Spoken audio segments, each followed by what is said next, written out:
Hey, this is Avante, I'm Eli, and this is hosted by Posh. an intimate series where we talk with the most influential people in the event space and hear about the movements they've built.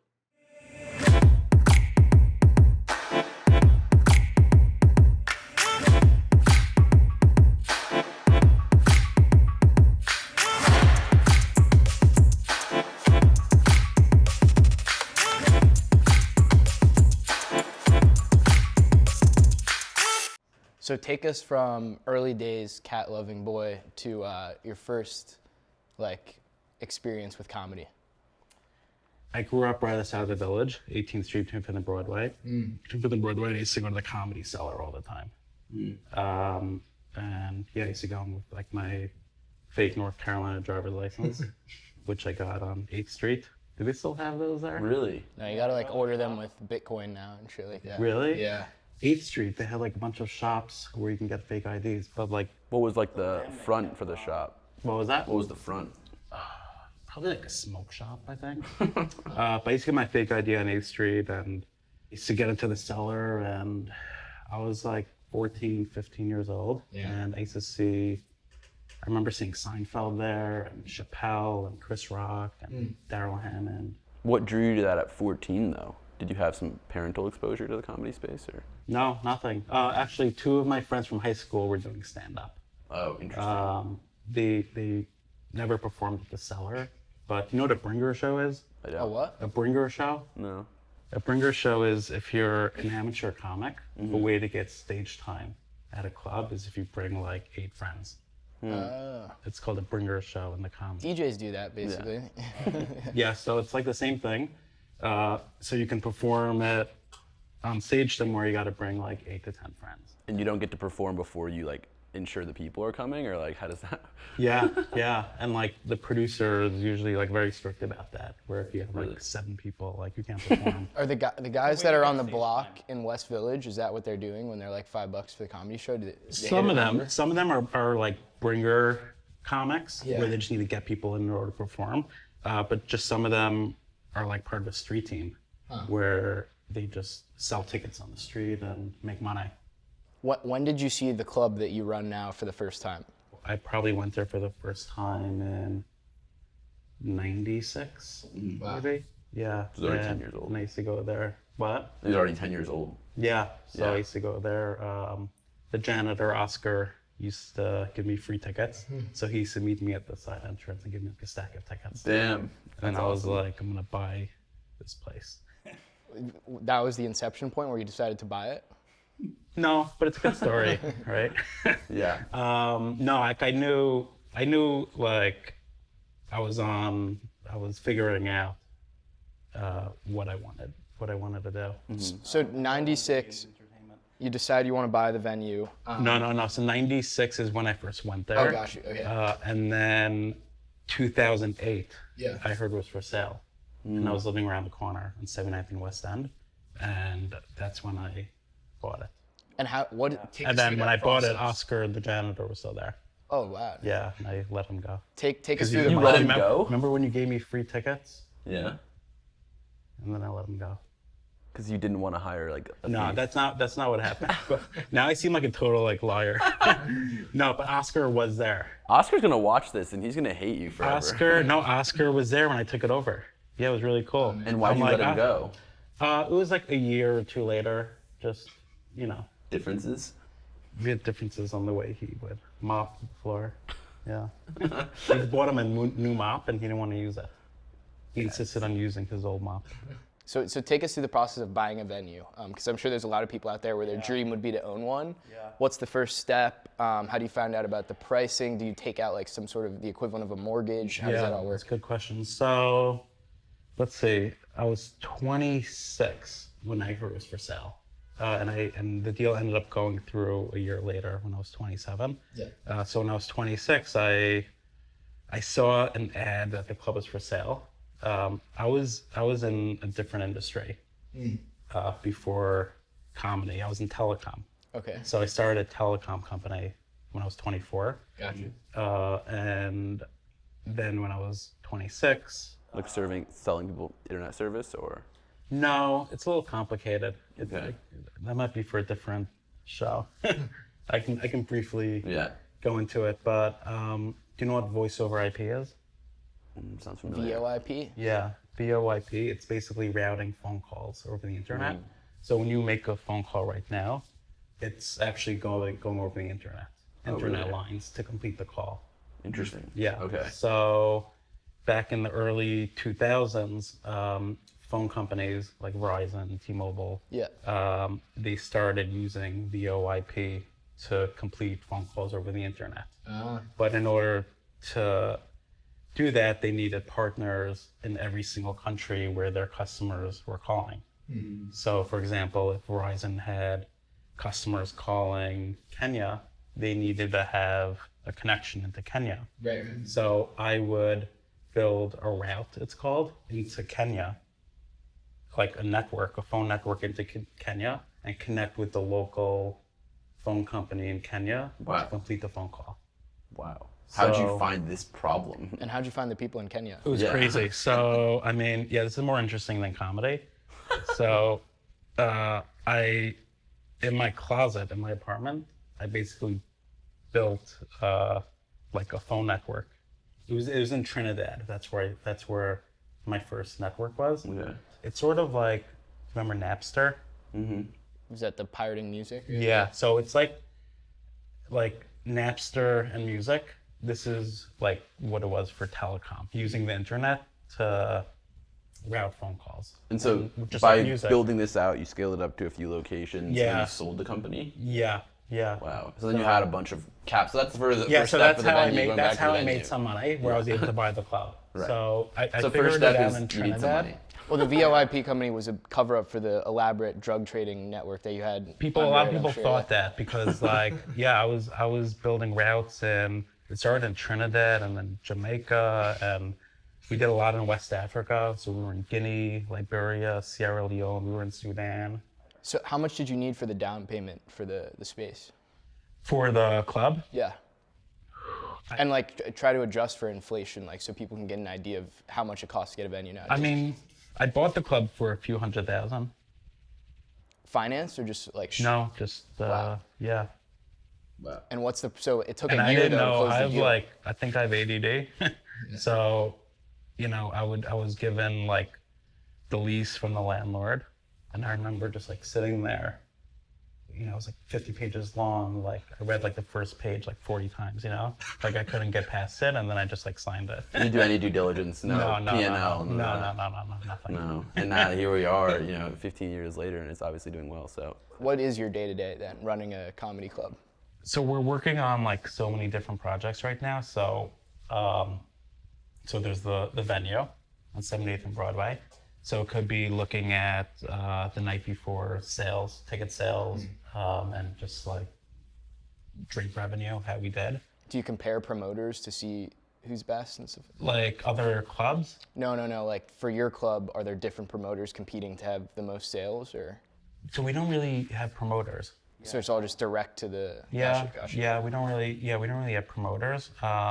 what is the main Is it like social media? Is it just the comics telling their friends? I thought I was talking to you about the day-to-day. I mean, isn't the day-to-day marketing?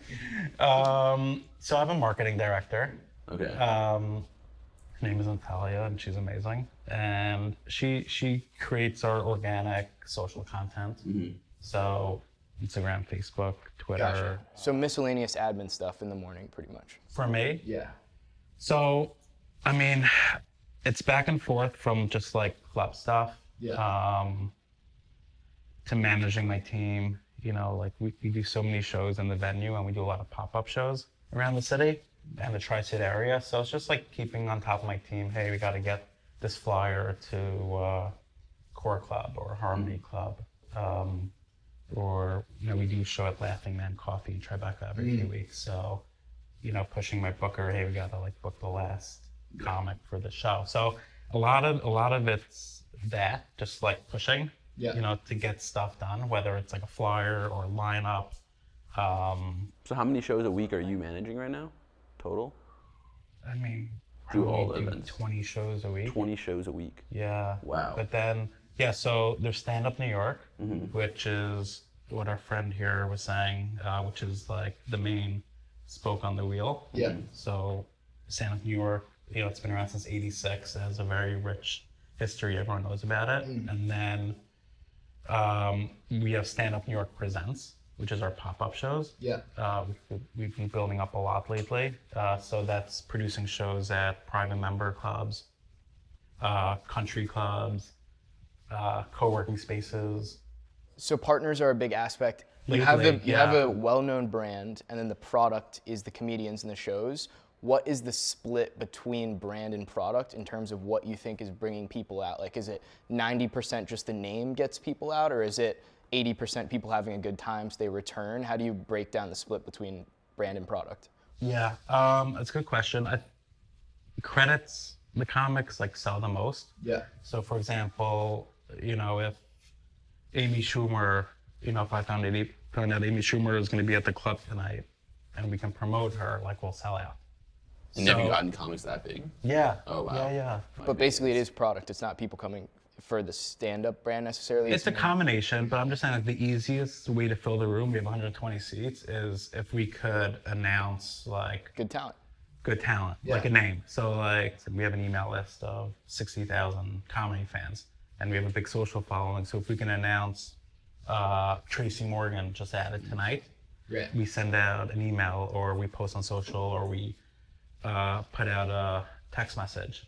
We'll fill up the room. I think that's interesting because in nightlife, we've seen this dichotomy where some organizers are all brand and you're going because you know their party brand, and some are like what you just said, where literally who's ever headlining the show, you'll go for that and you don't give a fuck who's putting it on. Yeah. And with you, you're a little more on the end of the spectrum you're saying, where I guess it's talent focused, but a comedy seller, they don't really list. Did you just say I'm on the spectrum? You don't really list. She thinks I'm funny. Yeah. You don't really I list love this any of fourth the wall that's breaking here. any of the names on the Comedy Seller doesn't list the names, they don't use that to advertise, you just know the brand. So why do you think Yeah. are you looking to build the brand a little more and get away from being so talent focused? Comedy Cellar has built up a reputation where every night you go there's going to be a name. Right. You just, so they don't have to put out a lineup. We're all the way on the Upper West Side, 78th and Broadway, where 8 p.m., 9 p.m., everyone's in bed. So it's a much different neighborhood. So and comics, most of them live downtown or in Brooklyn. Right. They're not schlepping to the Upper West Side. I'm friends with a lot of comics, and when I see a big comic is in town, I'll text them, and sometimes they'll just be honest. They'll be honest and be like, "God, it's so far away." So you want to book Amy Schumer or Polar? Yeah. Do they have an agent, or you just go directly with them?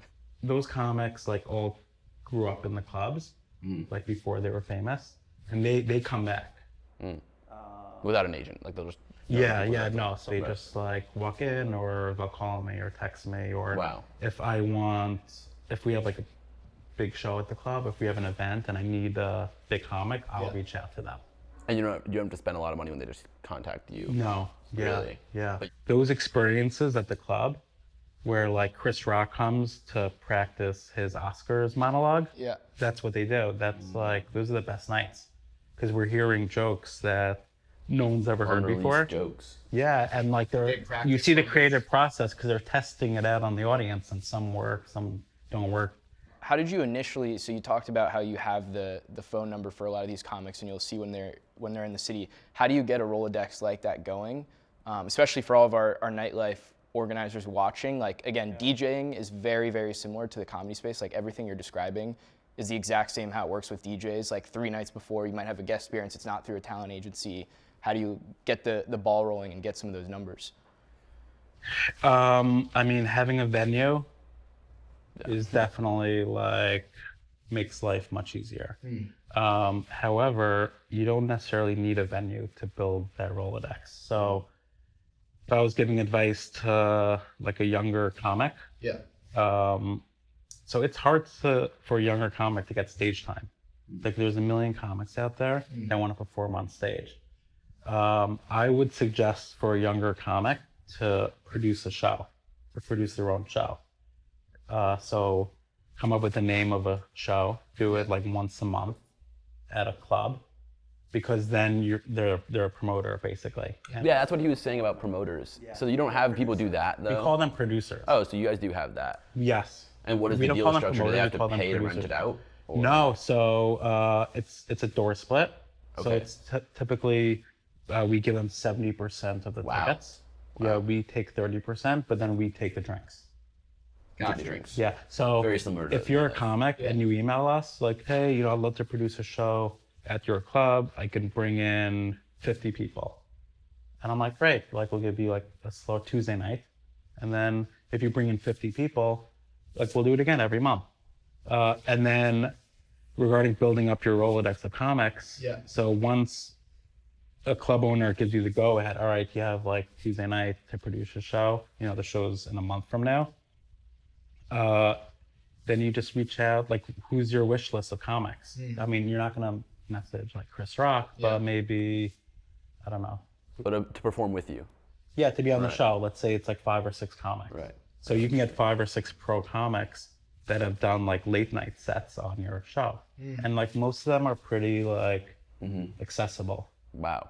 That's interesting. Yeah. And you do the bar minimum? We have a 2-drink minimum. You do? Okay. Unless you're a Laugh Pass member. Okay, so tell us about that, because we saw that online. So you've created this subscription program that allows Yeah. people to get out of the 2-drink minimum? Yeah. So we started that before COVID. We're restarting it in the fall. But it's basically $99 a year, and you get unlimited free admission to clubs all around the country.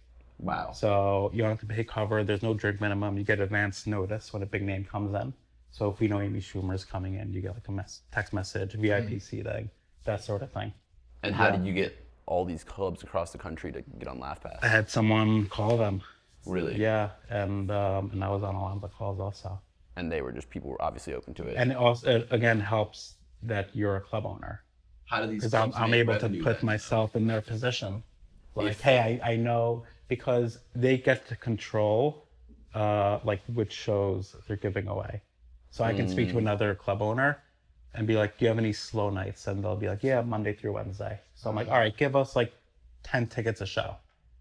So then that becomes like our inventory. And these We are all put it in our available calendar. online.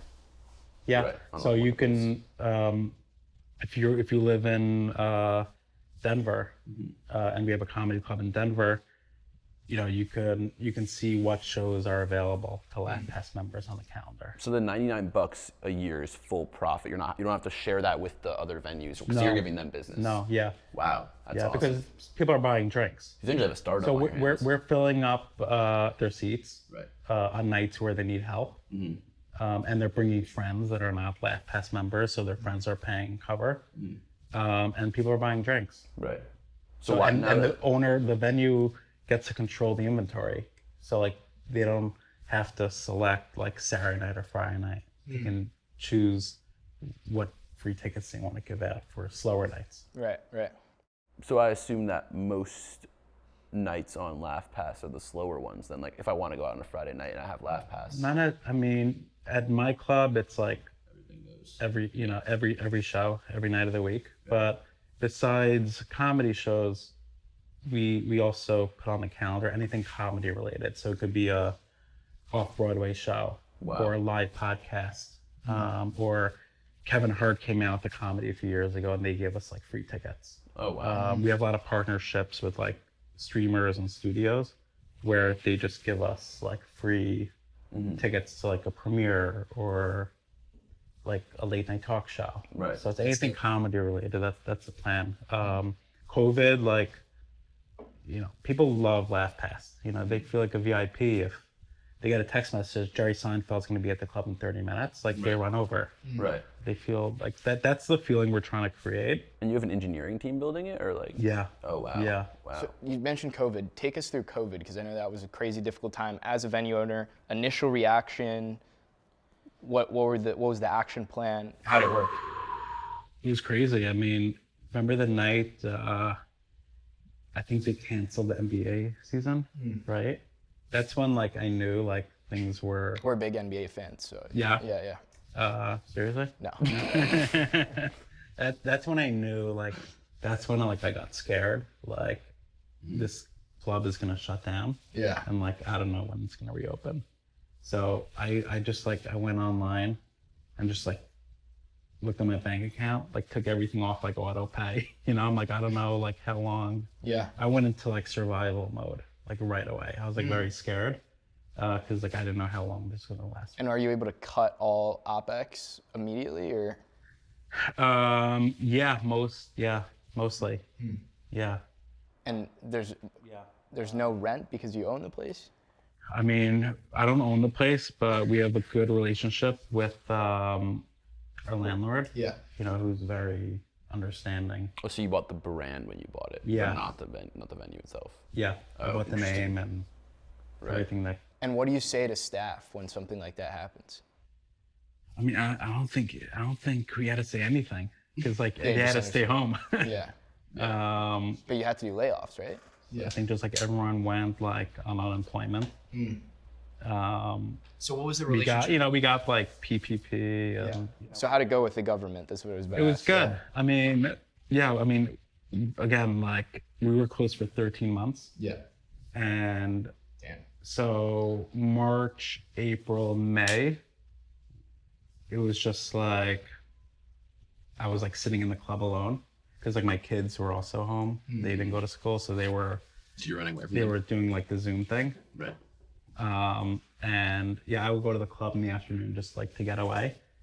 And no one was outside. I was just like sitting on the bench in the front window, just like lying on the bench and like, I don't know, just like wondering like what's gonna happen. So what did you do to like try to make ends meet during that time? Laugh Pass was done, obviously. Nothing. I didn't have any, I was like, 3 months, March, What was April, May. going on in the comedy space at that time? Nothing. Like, Nothing. No online live streaming or anything? No, not during those 3 months. And then June, when it started to get nice out, I started meeting like comic friends in the park.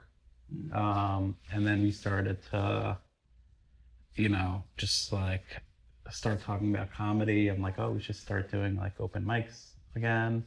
And then I was starting to go to Central Park, Sheep Meadow, with my bike and lounge chair, just like sit out in the park. And then I had an idea. I called John, my booker, and because I saw like people out on the lawn in Sheep Meadow, people were like throwing around frisbee and sitting on blankets.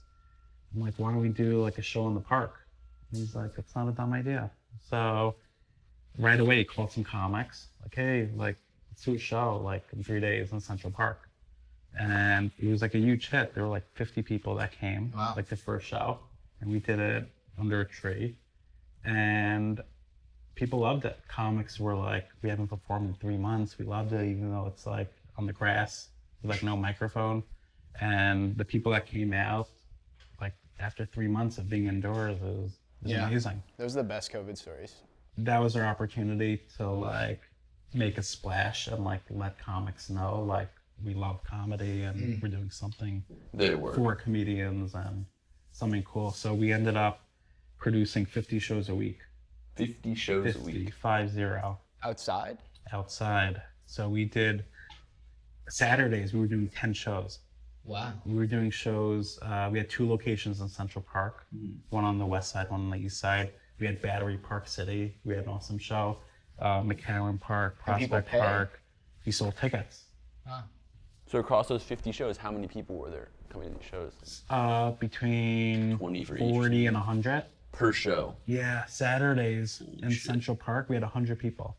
It was insane. Like you can Google like Stand Up New York in the Park, we called it.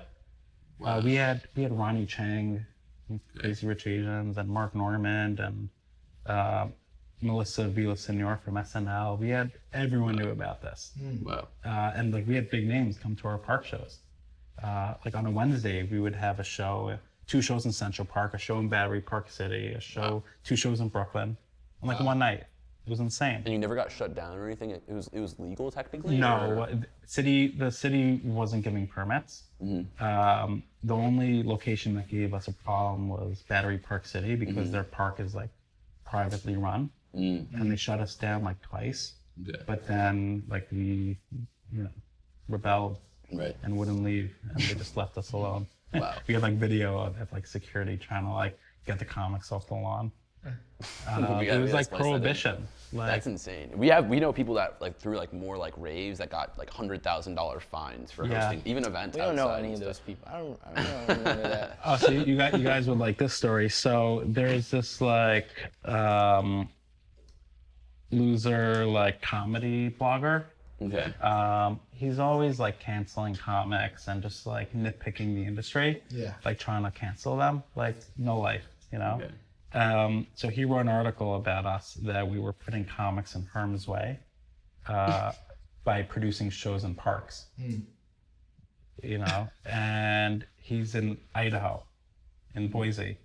So that's when I had my first idea for a comedy festival. So we produced the Idaho Comedy Fest. We did a 3-day festival in Boise, Nice. and it was awesome. That was the first Did he go location you crazy? did in. Yeah, Boise. And did he attend? He wrote an article called like the Revenge Festival. It was awesome. I flew comics in from New York and LA. Wow. Yeah, we partnered with the venue. It was awesome. Why'd you That's pick dope. Boise? Is there a massive comedy? That's where he lives. he There. was That's where he there. lives. But just because he was there. Yeah. You had no market research on if he would do well or not. No. And was it a success? Yeah, it was amazing. It was great. Yeah. That's awesome. All right, so we're gonna go through some rapid fire questions. Try to answer them in like 30 seconds or less. So first, top 3 books, podcasts, or TV shows that are good for people hustling in hospitality and or running a Kenyan VOIP company. The Lean Startup, Tiny Habits, and One Thing. Nice, cool. He just read those from over under our TV. Okay. Those are great choices right there. If you open a new club tomorrow, what would the name be? If I open up another club, another comedy club, I would call it Stand Up New York, but in a different location. Okay. Yeah, so. So it'd still be Stand Up New York if it was like in LA? Yeah. It's like how pizza shops do it, where it's always like New York pizza. Stand Up Yeah. New York. Yeah. And maybe we'll do it. Yeah, so obviously you have Stand Up New York, you have Laugh Pass. Yeah. Do you have any other revenue streams that kind of make up your umbrella? Yeah, so I mean, the way, I don't think like a normal like CEO or like founder or like I never like raise money. I just like to, I love my independence. I love being an entrepreneur and I love my independence and I love waking up every day. yeah. And just like working on what I want to work on. And I think that's why like my ADD like actually is my superpower because I can get up and decide, oh, I'm gonna go to the club today and I'm gonna like redo the menu, or we're gonna polish the floor, we're gonna fix the lights. Like there's always, we just built a podcast studio in the basement. We just built a new green room. So there's always something at the club.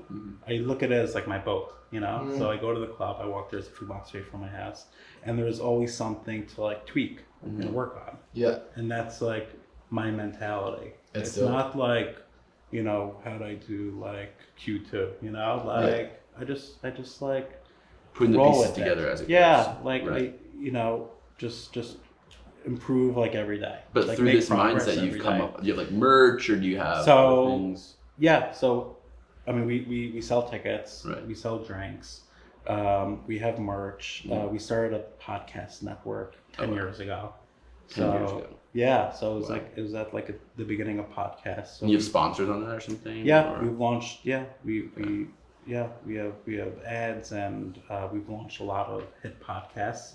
We started an education division, so we produce online courses teaching people how to do stand up. Oh, wow. So which is like the first of its kind. Wow. It was like before like masterclass even. Like Right.